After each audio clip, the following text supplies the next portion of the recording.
It's inning number 3 of the 2016 World Series Game 7. As you can see, Jon Lester and a few other pitchers are headed out to the bullpen. You are watching these breakdown recaps by me, Kyle. I am the setup man here on YouTube. We are a Cubs-only channel, and if you're watching this in December of 24, you're probably catching us right in the middle of releasing these one day at a time.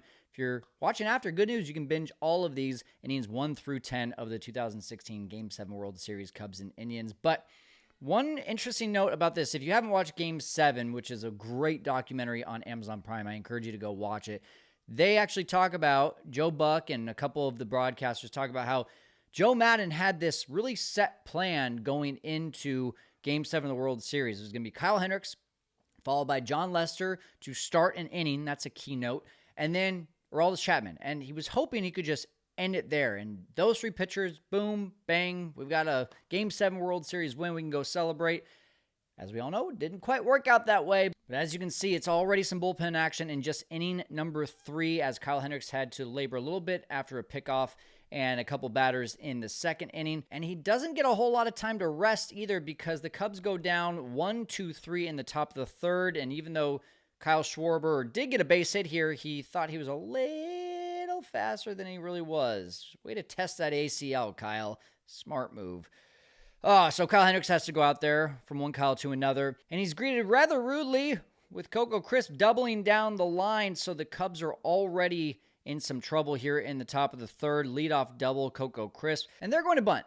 Everyone knows it. Anthony Rizzo knows it. His mom probably knows it as well. That's why he's playing even with Kyle Hendricks, and it's really kind of intimidating to see just how close Anthony Rizzo plays, and he's going to crash. He's going to literally take his body and throw it right in front of the batter right here and say, go ahead, bunt it right to me, because he hopes that he can go ahead and send it on over to Kris Bryant and get the lead out.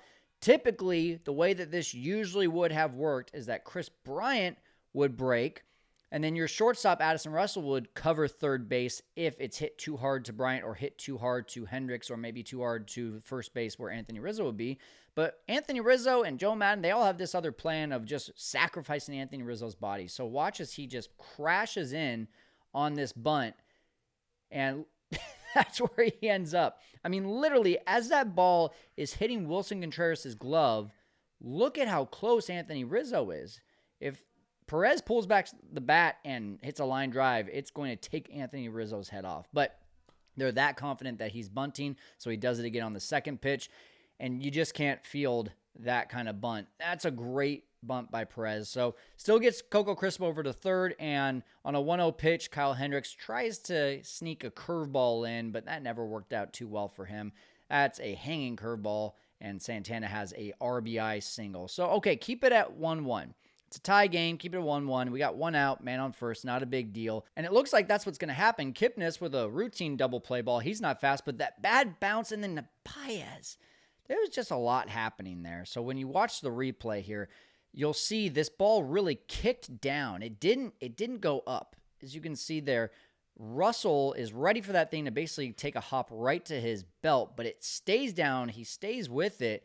And then Baez, I don't know if he got thrown off by that or what, but plenty of time to just go ahead and glove that ball, get the lead out, but he tries to barehand it instead. And already with his second error of the game, it's only the third inning, and it's first and second with 1 out. And now you got to get the bullpen going. It's double barrel action. It's Montgomery and Edwards. That's not Lester. That's not Aroldis Chapman. So there goes the plan, at least for now. And they're not called in yet. But this next at bat looks like things are going to go south quickly. Francisco Lindor, ball 1. And then ball 2. Tries to go with the curveball again. And then ball 3. It's 3-0. 1 out. First and second. He gets Lindor swinging on 3-0, which is just terrifying to think if that ball was hittable. That could have been a 3-run home run pretty easily. But instead, it's a foul ball. And now the same pitch almost. Ben Zobrist. Holy cow, Benny. Almost falls over. Do you see that little slight trip up? Just leg kind of locks on him. Still gets to it. And then you've got Napoli. Strike 1. Then a nice little fastball on the inside part of the plate, fouls it off himself. Surprise, Hendricks went with a changeup here on the plate on 0-2. Wow. Lucky dog. This is a huge inning. In case you don't know, this was a really huge inning because the Cubs gave the Indians many chances and looked like they were playing with a stick up their butt.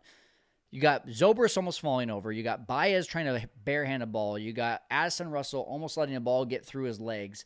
You could tell the nerves were going on, and I was nervous in this inning. Even rewatching this and knowing what was happening, I'm still nervous rewatching this. And that's pretty much the rest of the game, guys, because even though the Cubs get a lead, which you'll see later, it still feels like a nail-biter for the rest of this. Inning 4 coming tomorrow.